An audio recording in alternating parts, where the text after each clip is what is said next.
again. See? And hi, everybody. Welcome back. I hope you rested your eyes for a few minutes. And as you can see, we are about to have Dr. Primalis as our next presenter. Um, I'm so happy to introduce you. Today he's here from Greece, and from the European philosophy of schools, and he's gonna talk about leveraging AI and learning technology to enhance student engagement and English language skills. It's an instructional design approach for primary and high school students. I'm 100% sure if it's useful for them, it'll be useful for me at the community college level, and super happy that you were able to make it. As you may remember from a previous conference, Dr. Primalis is from beautiful Greece. He's a prize winner, author, chairman of TESOL Greece. He's been teaching children for decades. I love that he's interested about presenting about mindfulness, and today we're going to hear about artificial intelligence. I hope everybody will join me in a very warm welcome. Thank you so much for coming, Dr. Dimitris Primalis. Thank Thank you. you very much. It's an honor and a pleasure to be with you. I can see that some people have already taken the initiative. You can see on your screen, you can try www.menti.com and you can actually enter up to 3 words. What words cross your mind when you hear the words AI? Because it's really nice to talk about AI and everybody talks about it, but it's very, very interesting to see what most teachers think about it and how they feel about it. And it's very interesting that I can see 3 very, very positive words. First of all, let me say that this is a tool called Mentimeter, and it works like a word cloud. The more often a word appears, the bigger it appears on your screen. So far we've got very creative responses, Ana, balansı beni tan oldu. checking, helping people, supporting, very interesting, creative. You can use the try www.menti.com. You can see it at the top of the screen and use this code. 21st century, an assistant. Fantastic. Exactly. I'm really, really happy that some people can see that as an assistant and not as a threat. Feel free to express yourselves. And in the meantime, while you'll be contributing with your feelings, your ideas, let me say that I recently moved from one school that was very high tech oriented to a school that was not, but they were willing to try. So I was a newcomer. In the previous school, I was there for 17 years, and I had to find myself in a completely new environment. So part of the experience comes from the school I used to be, and part of the experience comes from the new school and how I tried to implement the ADDIE model and what the students' response has been to integrating AI in a way that could actually help students develop their critical, creative, and language skills such as speaking, writing, reading, and listening. I'm so happy that I can see so many people posting very positive comments. And I will also keep in mind the cheating part, which is very interesting. And I would like to thank Dr. Rana Khan for her very, very interesting presentation. And she's covered completely the background of using AI. And it doesn't really matter if it's university level, college level, or if we're talking about high school, primary school. Um, I am the head of foreign language department at the school, which is K to 12, which means kindergarten until 12th grade, primary, middle school, high school. It's very, very interesting. I like also the word generator. It's quite interesting, though, to see the remark that it's time consuming. And thank you very, very much for giving me this opportunity to have an idea of what you think about it. We'll revisit it. Don't worry about it. And I think I can start the presentation now. You Uh, also have a lot of comments in the chat. Maybe some people didn't quite uh, get it. Fair enough. Yes, yes. We just wanted to get an idea of what how educators feel about AI. Yes, I can see some now. It's true. How many people don't have good technology, and that's why I said that in the previous school there was a lot of technology there. Students had their own tablets. In the school I'm working for right now, they don't have their own tablets. So what we're going to talk about today is how I dealt with it. Hopefully, I should give you some food for thought. I'm going to share some practical tools. Um, and of course, I'm open to um, any kind of questions that you have at the end. Okay, I think now you can see my presentation. Very often I'll be skipping that. Let's see if we can. For some reason, it will not respond. There we go. So here's a brief overview.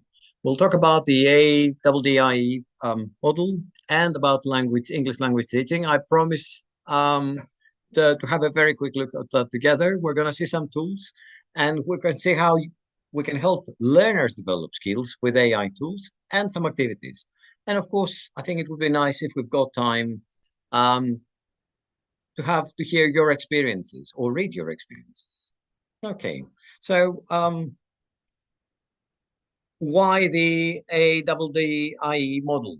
Because it's a structured framework and it gave me an approach to designing and delivering language learning programs. This is only the very beginning. Hopefully this time next year, I should be able to present the outcome and probably have statistics. We're currently working on that. The school year in Greece started only on September 11th. So it's been only 2 months and we're implementing that. So the very basic idea was we needed to assess the learner's needs and the context. I was completely new to the school. I had lots of staff who were completely new. So obviously we needed to assess what the students needed. We needed to find out about the learning styles, what the prior knowledge was, and set new learning goals. There were placement tests. And based on these, we tried to structure the curriculum. We tried to adopt instructional strategies. And of course, we decided on the assessment tools. Not only assessment tools, but tools that would actually help us help our students develop their skills.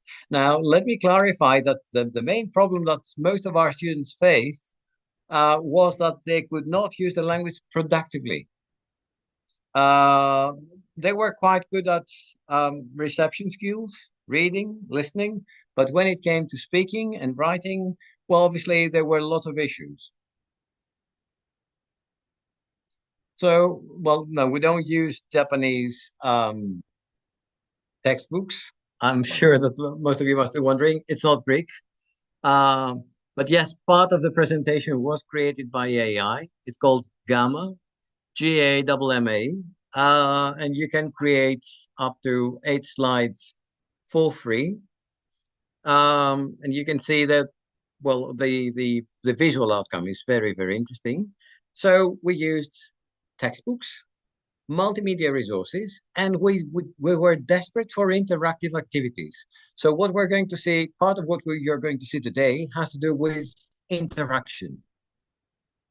And that's why we used AI. Now, obviously, we had to make sure that the classroom management was effective. And part of an effective class management, particularly when it comes to teenagers and young learners as well, has to do with how interesting the content is, what kind of activities you design, and to what extent they are engaged. yes, we do have students and pupils who obviously needs differentiated instruction, and this is something that we're working on. And of course, feedback and support are more than necessary. So we worked on these three pillars, and we're still working on that. And of course, we needed to decide on what kind of assessments um, we could measure the learning outcomes. Because yes, we set some aims, some learning goals. Now, whether those goals were achieved or not, this was something that we had to decide from the very beginning. And yes, there is summative assessment, but there was also formative assessment, and we'll see how some of these tools can help us monitor students' work, and how we can monitor the learner's progress. And of course, we also had to think very clearly of how to collect feedback, how to analyze it, and revise the program if necessary. For the time being, we're implementing it. So hopefully this time next year, I can share more things about it. Now, the first thing that anybody needs when they use AI, generative AI, if they want to create, whether they want to create image, whether they want to create text, music, video, animation, you name it, you definitely need to give very effective prompts. Because yes, I mean, computers are efficient. However, when it comes to giving them instructions, if your instructions are not clear, uh, there are issues. They will not produce what you expect them to produce. So you can see on the left the very basic rules, the very basic principles of giving effective prompts. And they have to do with content. In other words, what you expect the AI, generative AI to produce, the context. And I explained that to my students using the question where is it taking place, the tone, how does this person feel, or what's the mood? If it's a picture, it could be, well, what does it make you feel like? Excuse me. The aesthetics. When it comes to creating visuals, you need to define the aesthetics. The style. In other words, do you want it to be science fiction, realistic, cartoon-like, anime? And of course, giving examples. Now, I've been an English teacher for more than 30 years. And one of the problems that I face, at least here in Greece, is that my students take it for granted that whatever they say does not need any examples. Can you explain what you mean? Oh, no, it's pretty obvious, it's pretty clear. Now, if you look closely, what do these elements of effective prompts remind you? Let me have a quick look at your responses in the chat box.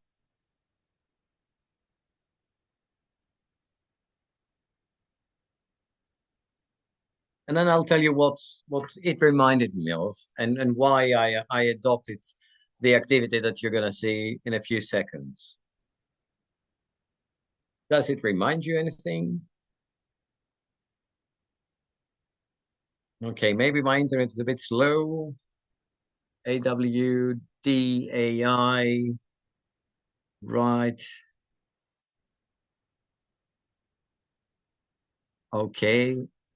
Well, discourse, that's right.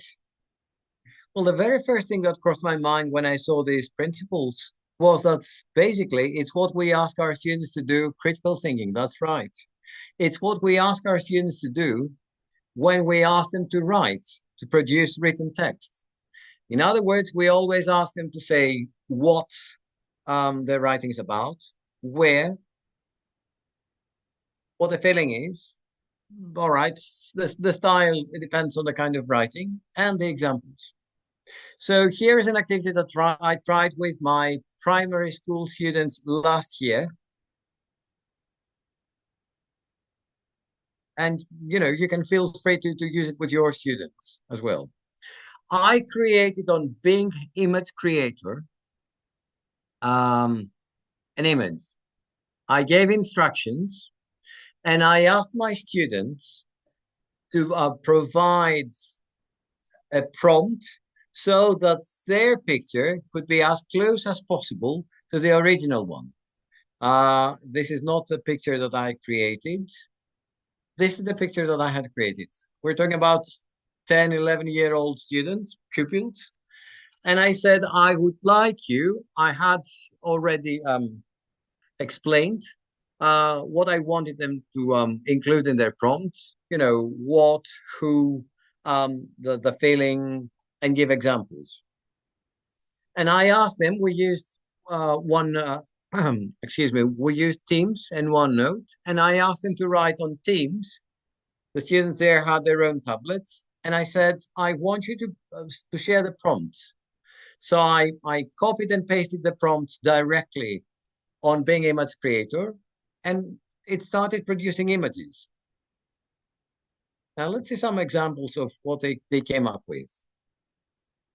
So you can see the prompts at the top: a sheep with a coat riding a bike in a horse, and it's cute and it's cartoon. I just copied and pasted what they had sent me.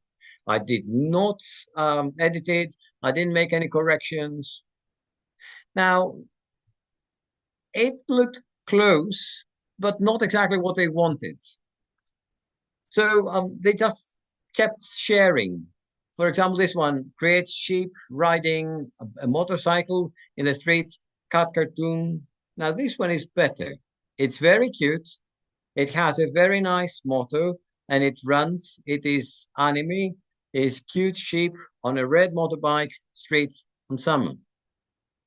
So basically, they understood that the more accurate the description was, the prompt was, the closer they could get to the original picture.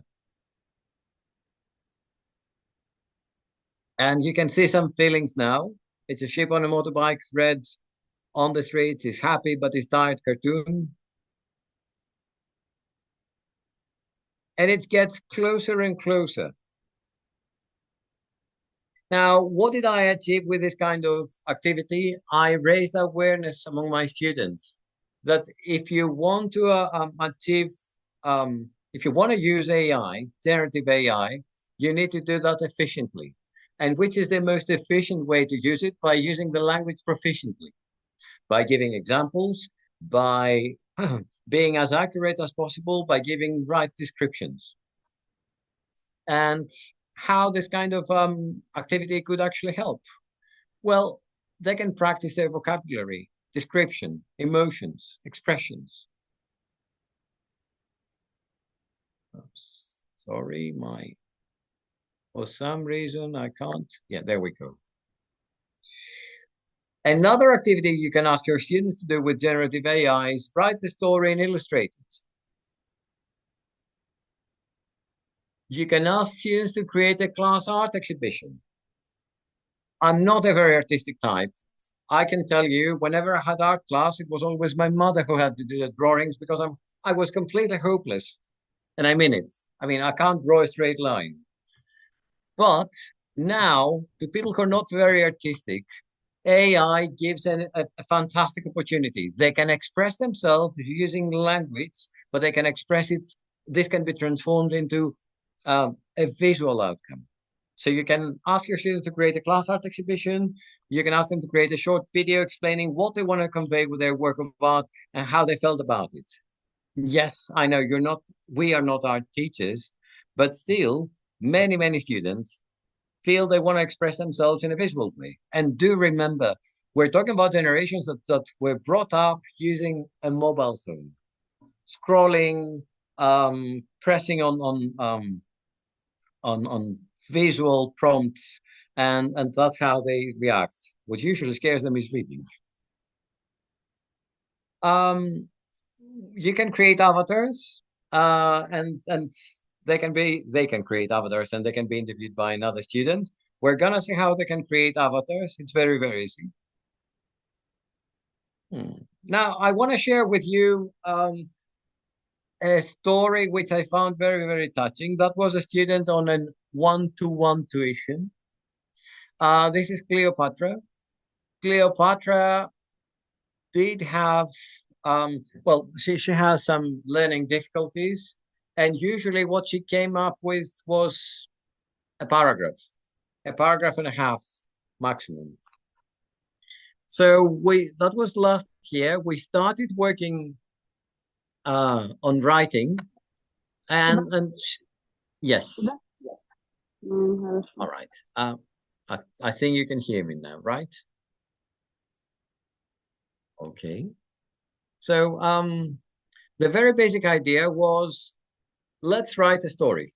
So we started with a prompt. Maria was walking um, at the airport when she stumbled upon something hard and she fell flat on her face.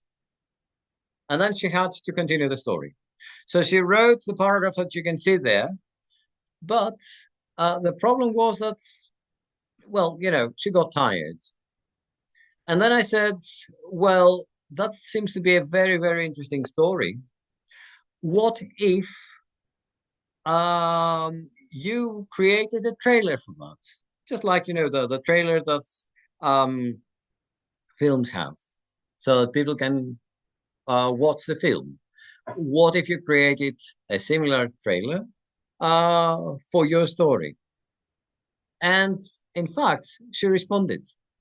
So I'm going to show you a tool that I used, and then we're going to see what happened afterwards. You just give me a second. Let me use the tool I'm going to use is called Lumen. It's free, just like most videos. All right, I think I can share it now. And I can share sound. There. Okay. And this is what she came up with.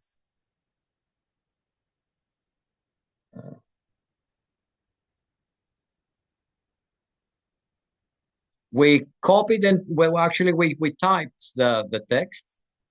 And as she was typing, because this is an AI, a generative AI tool, it's first of all, she could see visuals on the left, which made our life easier. In the past, whenever I asked students to create a video or a PowerPoint presentation, they would spend hours looking for the visuals and they wouldn't care about the content.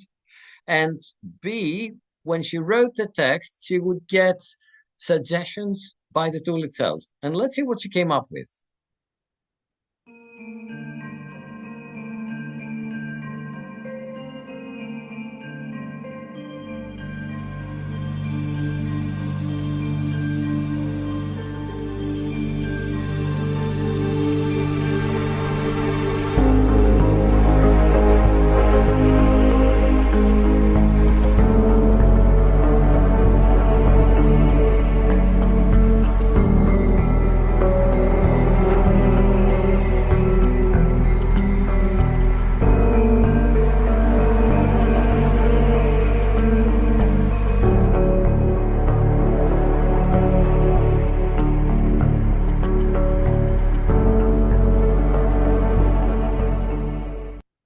It took us about 10 minutes to create a video. It could have taken much less than that because and that's because I insisted on working with the text, and whenever the text suggested by AI came up with suggested a new interesting word, well, we wrote down the word, we decided whether she wanted to include that or not. Now, okay, so I know some of you might be thinking, okay, so what? She created a trailer, so how will that make a difference in her writing? I mean, visually, aesthetically speaking, it was nice. She enjoyed it. And she actually showed her mum. The tool was Lumen 5. It's Lumen 5. Lumen. Now, the thing is, the next time I had a lesson with her, she was so proud of well, of the video that she had created, that she continued the story. Now, remember, Cleopatra could, before that, she would never write more than a paragraph. I would be the happiest teacher on earth if she wrote more than a paragraph. And this is what she came up with. That's the next part of the story, and more, and more, and more. More than 3 pages, nearly 4 pages of writing for Cleopatra. And of course, I was the happiest teacher on earth. So, yes, AI can motivate students. It can motivate them because they want to produce something. If they can't produce using language, you might exploit the fact that they crave to produce something visually strong. And based on that, you can actually encourage them to keep writing. That was her video.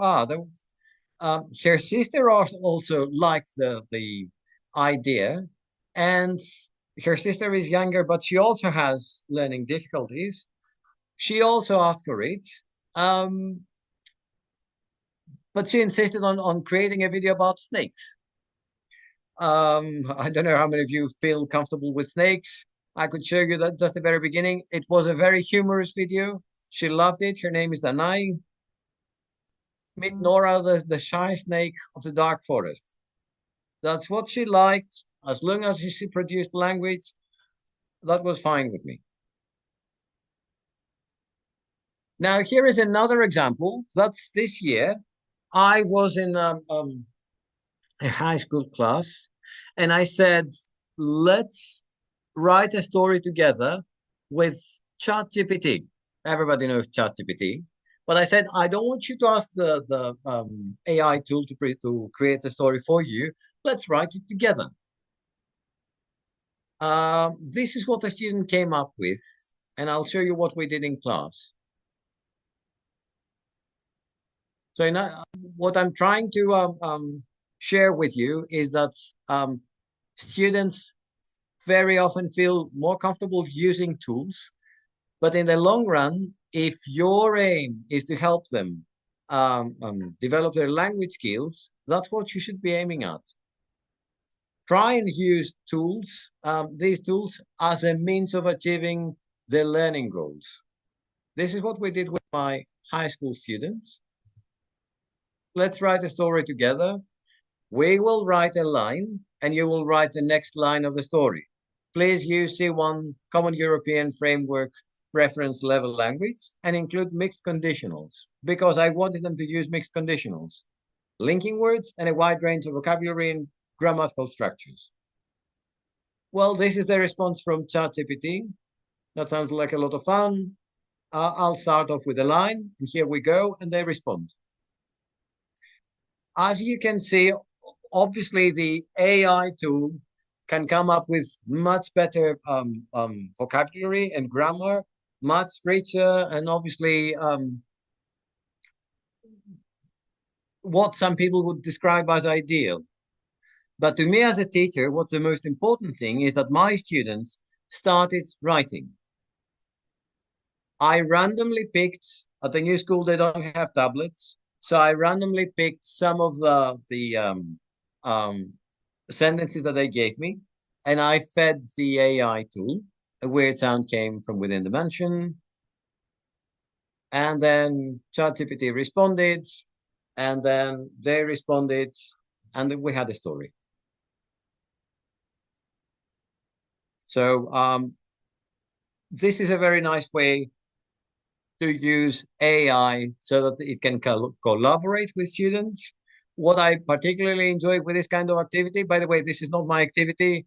This was posted on Eva Buyuksun Kezian. She's an English teacher. She lives in Istanbul, Turkey.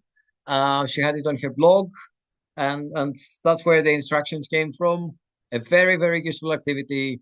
And it's an ideal way to show them that AI can be an assistant, but they shouldn't let it do all the work for them. On the contrary, it can help them become creative. And what I really liked is that they paid attention to level of vocabulary produced by AI. It seems to me that they see it very often in a competitive way, which is not necessarily bad. And to be honest, it's really nice to see that this challenge, to pick this challenge. It's humans versus machine. All right, the prompt I used was, there we go. I think you can see it now. Let's write a story together. We will write a line and you will write the next line of the story. Please you can adjust the level and you can include whatever language you have practiced with your students. And of course, you can modify it depending on the needs of your students.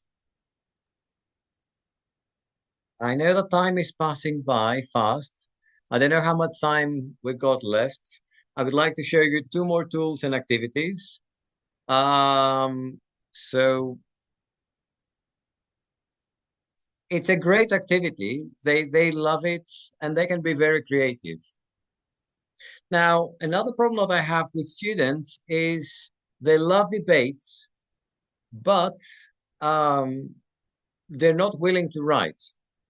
So I'll share with you the next tool, which is called debateai.org. There are many out there. This is just one.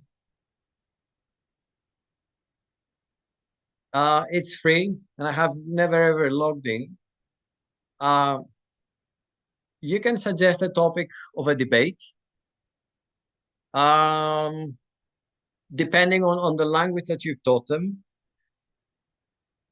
And you can either do it in class or you can assign it asynchronously and they can work on it. Let's try that together and see how it works. Some people actually doubt the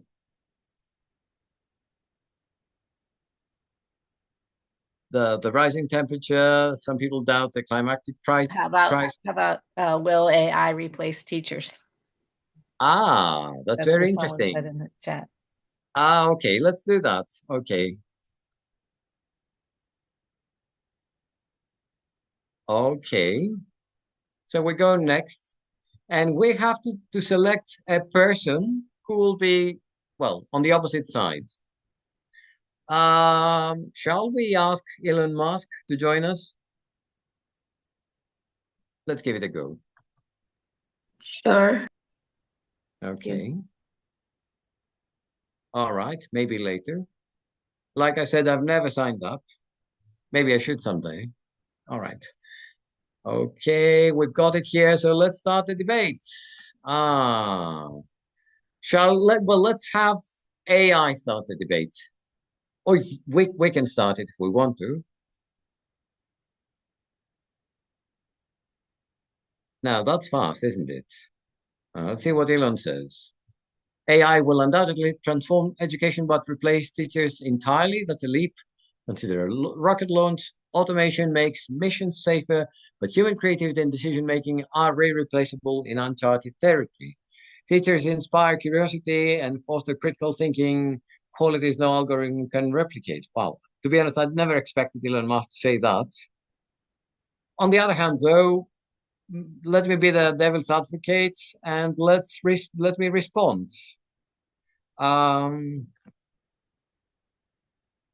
So you may have a point. However, an AI tool can perform all the tasks a teacher can. Now let's see what she's gonna reply. That's fast again. High level of language. You can either do it in class or with your higher levels, that the language used there is really high. It has evolved as a tool. In the past, I asked politicians, I will not name the name of the politician that I had typed in, and the language used was far more sophisticated for this kind of politician. However, when I last used it again with the name of that politician, the language was very close to what he said, the style, the register, the discourse that he used, which is very, very impressive. So obviously, the model was actually fed with more speeches, with more writing, more interviews by this politician, and it kept developing. And because we're probably running late, let me show you the last thing that I did with my students, and I'm really happy about it. Now, hold on. We recently did a lesson on Martin Luther King with sixth graders. They're 11, 12 years old. I found a video on the internet and we talked about civil rights. And it was all very nice, but what was missing there was interaction. So I used Mizu, which is a very interesting tool. You can see at the top on the left what it's called.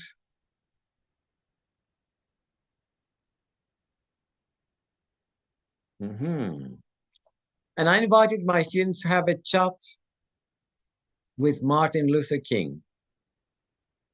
I can't remember which one I used. I think I used the one on the right. What I found very fascinating was that my students responded. And because I didn't have their tablets, I invited them to come to the class computer. And what's very impressive about this tool is that you can either type responses or you can record them, record your voice. And they can either read it or they can listen to it. The only problem is that even though supposedly it's Martin Luther King that responds, you can often hear a woman's voice. See if we can make it work. My internet's a bit... Hello, I'm here to let you know about my fight against discrimination and segregation. That's great to hear. I dedicated my life to fighting for equality and justice for all. What would you like to know more about my journey and the civil rights movement? Okay, and of course you can either press that and say, what made you continue despite all the difficulties that you faced?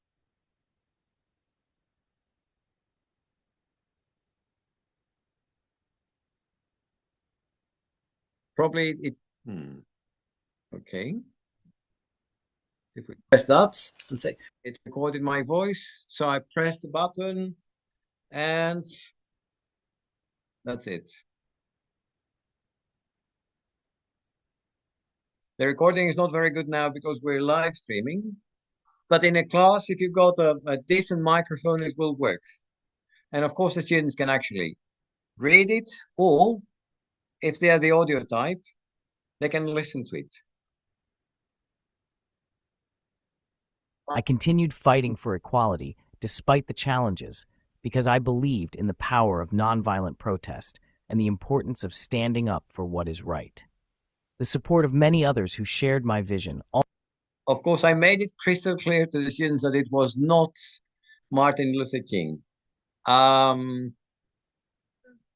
But it was based, and I explained a little bit how AI works, and they knew that it was very close to what he would have said. But the truth is that it's not.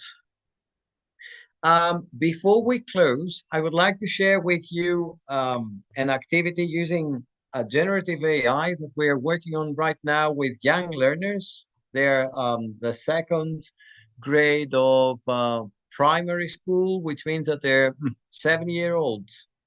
I will not show you the actual voice because I still haven't got a GDPR consent, but we asked them to, we're doing clear lessons, and the clear lesson was about flowers and how they grow.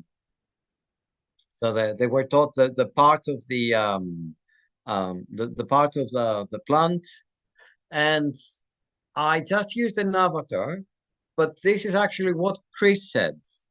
This is Chris's picture.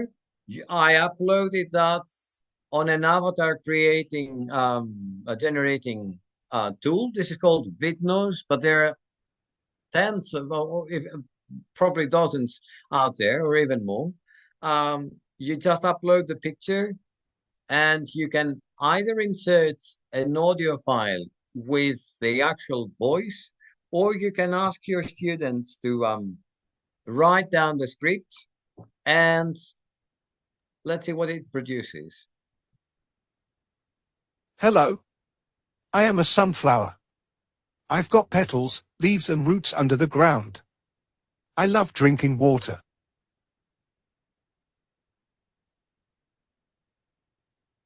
As you might have imagined, that received an enthusiastic response um, from our students.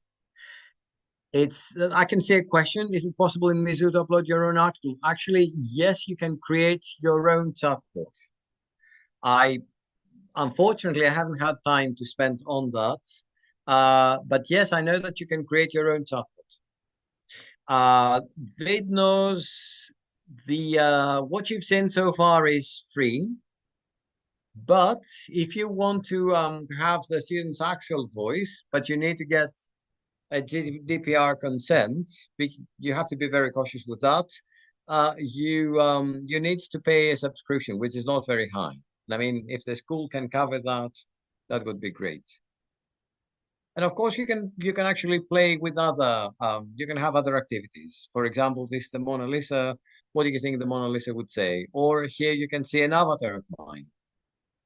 I'm showing that because I don't need GDPR for myself, and you can have the avatar talking. And actually, it was good fun seeing myself talking with a different accent, not mine. Hello. If something about me strikes you as unconventional, then you are right. I am an avatar and I am part of what artificial intelligence can create for educators and students. Is artificial intelligence in education a Pandora's box, a source of all evil, or a magic wand that boosts learning and supports learners? Let's explore AI together. To be honest, I prefer that accent rather than mine, but okay. And I can see some comments there. I know we've already spent more than 40 minutes. So yes, we could be talking about it for hours. But I'm open to answers. Sorry, to questions. If you want. Thank you so much. This was amazing. This is super, super inspiring. I know all the teachers are minds are blown, and they're very excited to like get out and try it. I really appreciate the very, very concrete examples. I think that's what conferences should be all about. Like, do this. It saves us so much time. We know the theory, we just don't know how to, start. And this is incredibly concrete and helpful, and I'm so grateful to you. I don't think we're going to have time to take questions unless you can hang out until afterwards. I'm not sure, but so this is what conferences really should be all about, and this is wonderful. Thank So you very much. yeah, thank you. So